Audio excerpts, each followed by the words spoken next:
মৃত ছাগলের মাংস বিক্রি করার সময় ৩ জন আটক। রবিবার গাজীপুর সদর উপজেলার রুদ্রপুর তালতলী এলাকায় মরা ছাগলের মাংস বিক্রি করার সময় ৩ জনকে আটক করেছে জয়দেবপুর থানা পুলিশ। রুদ্রপুর তালতলী এলাকায় গভীর জঙ্গলের ভেতর সিরাজুল ইসলামের ছাগল ঘাস খেতে গেলে ছাগলকে কুকুরে কামড়ায় এবং ছাগলটি মারা গেলে সিরাজুল ইসলাম ছাগলটি মাটিতে পুঁতে না ফেলে জঙ্গলে রেখে আসেন।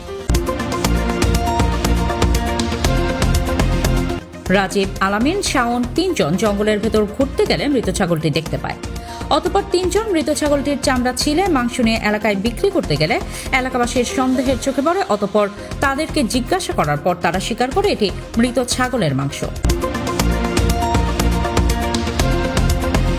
এলাকার লোকজন তাদেরকে আটক করে জয়দেবপুর থানায় ফোন দিলে জয়দেবপুর থানার পুলিশ ৩ জনকে গ্রেপ্তার করেন। উক্ত ঘটনাটির তদন্ত করার জন্য গভীর জঙ্গলের স্থানটি পরিদর্শন করেন গাজীপুর সদর উপজেলা সহকারী ভূমি কমিশনার মোহাম্মদ মঈন খান এলিস, গাজীপুর সদর উপজেলা প্রাণী সম্পদ কর্মকর্তা ডাক্তার মোহাম্মদ শাহিন মিয়া, জয়দেবপুর থানার এসআই মোহাম্মদ আব্দুল ওহাব।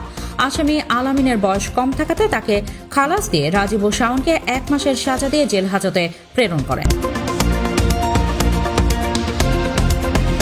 মোহাম্মদ মমিনুর রহমান খান লিকু, সি বাংলা, গাজীপুর।